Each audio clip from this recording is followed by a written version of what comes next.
પંચમહાલના ગોધરા પ્રાંતના બોગસ હુકમથી કરોડોની સરકારી જમીન પચાવી પાડવાનું કૌભાંડ ઝડપાયું છે। પાકિસ્તાન ગયેલી મહિલા નામવાળી સરકાર હસ્તકની જમીનનો બોગસ હુકમ બનાવવામાં આવ્યો છે। બોગસ હુકમ આધારે વારસાઈ દાખલ કરાવનાર 4 ભેજાબાજો સામે ગોધરા મામલતદારે પોલીસ ફરિયાદ નોંધાવી છે। ગોધરામાં હજુ પણ જો હિજરતી જમીનનો તપાસ કરવામાં આવે તો અનેક બોગસ હુકમથી જમીનો પચાવી પાડવાના કૌભાંડમાં પર્દાફાશ થઈ રહ્યો છે।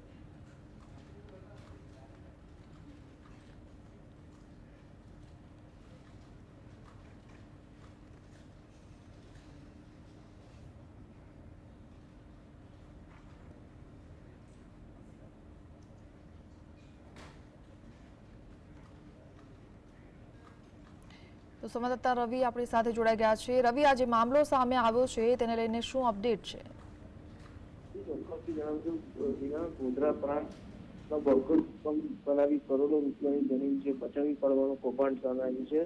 ખાસ કરીને આ કૌભાંડ જ્યારે વારસાઈ લોકો દાખલ કરવા માટે બીજા બધે જ્યારે ગોધરા મામલતદાર કચેરીમાં અરજી કરી હતી જે દરમિયાન આ કૌભાંડ બહાર આવ્યું હતું।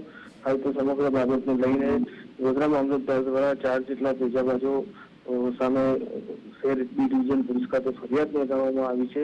ત્યારે હજુ પણ જો આ જે હિજરતોની જે જમીનો છે તેની તંત્ર તપાસ કરે તો અનેક ચોંકાવનારા કૌભાંડો બહાર આવે તેવી શક્યતા છે। જી રવિ, આભાર।